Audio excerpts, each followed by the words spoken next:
সুপ্রিয় শিক্ষার্থী বন্ধুরা, আজকের অনলাইন ক্লাসে সবাইকে স্বাগত। কেমন আছো তোমরা? নিশ্চয়ই তোমরা সকলেই ভালো আছো, আর আমিও ভালো আছি।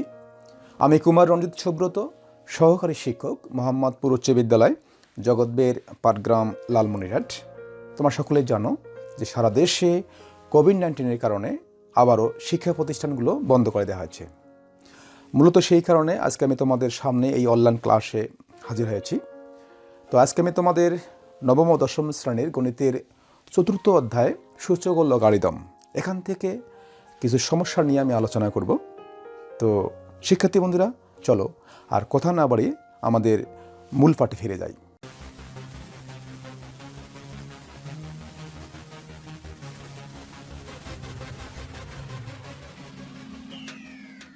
চতুর্থ অধ্যায় সূচক ও লগারিদম, অনুশীলনী 4.1-এর সরল করো 1 থেকে 10 পর্যন্ত। তো শিক্ষার্থী বন্ধুরা, এর আগে আমি তোমাদের 1 থেকে 8 পর্যন্ত এই 8টি সমস্যা নিয়ে আলোচনা করেছিলাম। আজকে আমি তোমাদের এই 9 নম্বর এবং 10 নম্বর এই দুটি সমস্যার সমাধান করে দেব। প্রথমে 9 নম্বর সমস্যাটি নিয়ে আমরা আলোচনা করি। তো 9 নম্বর সমস্যাটি হচ্ছে 2 to the power n plus 4 minus 4 into 2 to the power n plus 1 divided by 2 to the power n plus 2 ভাগ 2। তো যাই হোক, আমরা তাহলে এটা আমরা লিখবো যে প্রদত্ত রাশি লেখার পর আমরা অঙ্কটা লিখবো। লেখার পর এখানে আমাদের সূত্র প্রয়োগ করতে হবে। সূত্রটি হচ্ছে এখানে এই যেটা, অর্থাৎ আমরা যখন দেখেছিলাম যে যদি গুণের সময় ভিত্তি একই হয় সেক্ষেত্রে কি হবে, যে পাওয়ারগুলো যোগ হয়। তো আমরা যদি সূত্রটাকে উল্টাভাবে লিখি সেক্ষেত্রে কি হয়, যে এটা এভাবে লিখতে পারি আমরা, এই যেটা, যে যদি এরকম যোগ থাকে তাহলে আমরা এভাবে পাওয়ারগুলোকে আলাদা করে লিখতে পারি। তো আমরা তাই করেছি এখানে, যে 2 to the power n plus 4 ছিল, তাহলে আমরা এটাকে লিখেছি এভাবে যে a to the power m plus n কে আমরা a to the power m into a to the power n, অর্থাৎ এভাবে লিখতে পারি। সেক্ষেত্রে আমরা কিন্তু এটাকেও তাহলে এভাবে লিখতে পারি যে 2 to the power n plus 4 ছিল, তাহলে 2 to the power n into 2 to the power 4 minus, এখানে 4 আছে, 4 লিখবো। লেখার পরে এখানে 2 to the power n plus 1, তাহলে এটাকে আমরা কি লিখতে পারি, 2 to the power n আর একবার 2 to the power 1, এই যে 2 to the power n into 2 to the power 1। নিচেও হবে, এটাকে আমরা লিখবো 2 to the power n 2 to the power n, তারপর হচ্ছে 2 to the power 2 into 2 to the power 2 ভাগ হচ্ছে 2। এরপরে আমরা এই যে এটা লিখবো 2 to the power n, এটা লিখবো। লেখার পরে এখানে 2 এর 4 পাওয়ার 4 ছিল, তাহলে কত হয়, তাহলে হচ্ছে 16, অর্থাৎ আমরা যদি 4টা 2 গুণ করি তাহলে হচ্ছে 16 হয়। তারপর হচ্ছে মাইনাস মাইনাস 4। তো এখানে আমরা এই যে 2 to the power n টা সামনে লিখেছি, লেখার পরে এই যে এখানে 4 এবং 2 এর উপর পাওয়ার 1 মানে 2, তাহলে 4 এবং 2 যদি আমরা গুণ করি তাহলে হচ্ছে 8। নিচে 2 to the power n into 2 এর উপর বর্গ আছে, তার মানে হচ্ছে 4 হবে, ভাগ 2।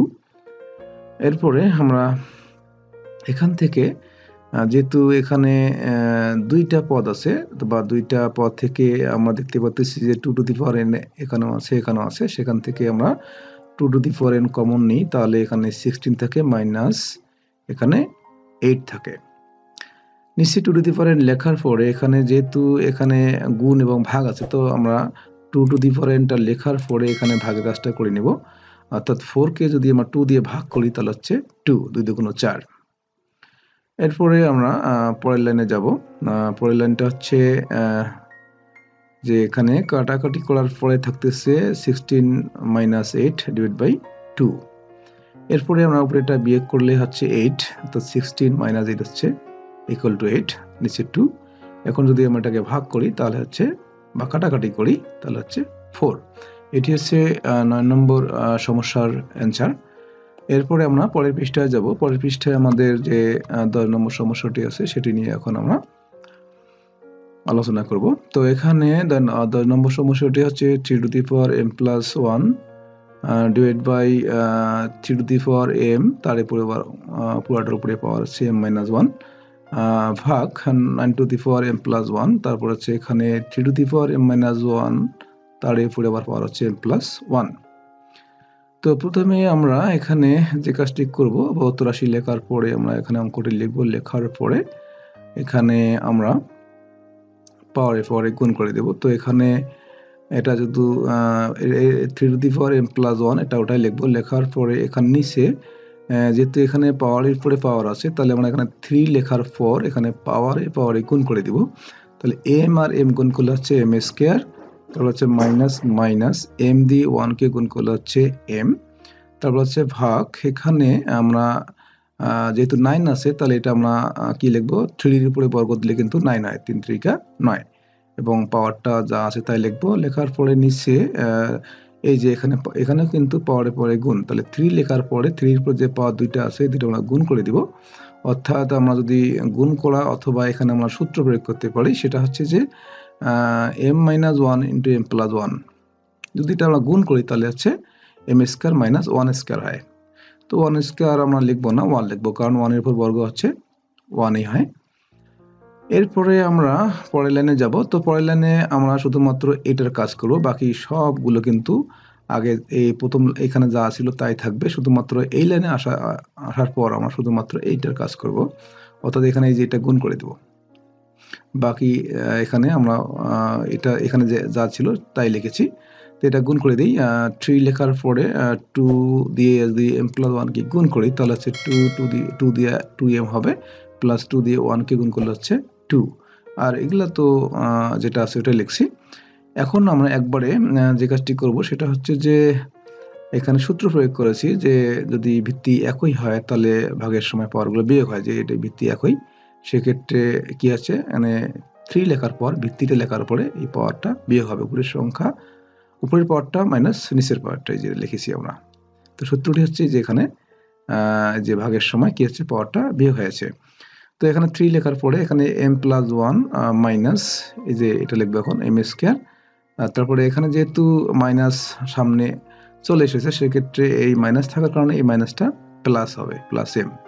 তারপরে এই ভাগ চিহ্নটা এখানে দিব। দেওয়ার পরে এখানেও আমরা ওই সূত্রটি প্রয়োগ করব, অর্থাৎ ভাগের সময় পাওয়ার বিয়োগ হবে, যেহেতু ভিত্তি একই আছে। তাহলে এখানে 3 লিখবো, লেখার পরে এখানে এই যে 2m প্লাস 2 লিখবো, লেখার পরে মাইনাস দিয়ে এটা লিখবো। তো মাইনাস m স্কয়ার, মাইনাস হওয়ার কারণে এই মাইনাসটা আবার ভিতরে এটা প্লাস হয়ে যাবে। এরপরে আবারও যেহেতু এখানে ভাগ আছে, তো এটা ভাগ অবস্থায় আছে যেহেতু, এবং এটা ভিত্তি একই, সেক্ষেত্রে আমরা আবারও 3 লিখে আমরা এই যে পুরা এই পাওয়ারটা বিয়োগ এই পাওয়ারটা হবে। তাহলে এখানে লিখবো এটা আমরা m plus 1 minus m square plus m, লেখার পরে মাইনাস এই যে এই পাওয়ারটা লিখবো এই পর্যন্ত, তাহলে মাইনাস 2m। তো এখানে প্লাসটা মাইনাস 2 হবে, তারপরে মাইনাস m স্কয়ারটা প্লাস m স্কয়ার হবে, মাইনাস প্লাস 1টা মাইনাস 1 হবে, যেহেতু এখানে সামনে মাইনাস চিহ্ন এসেছে, এই কারণে এই চিহ্নগুলো পরিবর্তন হয়ে যাবে। তো এখন আমরা এখানে পাওয়ারগুলো যেহেতু একই, সেক্ষেত্রে আমরা কাটাকাটি করতে পারি, যে এখানে এই যে 2m এবং এখানে তোমার m এবং am, তাহলে এই যে m plus m 2m minus 2m কাটা যাবে। এরপরে আমরা এখানে প্লাস 1 এই মাইনাস 1 কেটে দেব, তারপরে এই যে minus m square plus m square কেটে দেব। থাকলো কি, তাহলে থাকলো তোমার হচ্ছে 3 থাকবে, তারপরে পাওয়ার শুধুমাত্র মাইনাস 2 বাকি থাকলো। এরপরে আমরা এইটাকে এভাবে লিখতে পারি, ইনভার্স থাকলে আমরা এটাকে লিখতে পারি এভাবে 1/3 স্কয়ার। তো এটা মানে হচ্ছে যে পুরো 1 আর 3 এর বর্গ হচ্ছে 9, 1/9। এটি হচ্ছে 10 নম্বর সমস্যার অ্যান্সার। শিক্ষার্থী বন্ধুরা, এতক্ষণ থেকে আমি তোমাদের যে সমস্যাটি নিয়ে আলোচনা করলাম, আশা করি তোমরা বুঝতে পেরেছো। তো এতক্ষণ থেকে আমার সঙ্গেই থাকার জন্য সবাইকে ধন্যবাদ, আর সকলের জন্য আমি শুভকামনা করছি।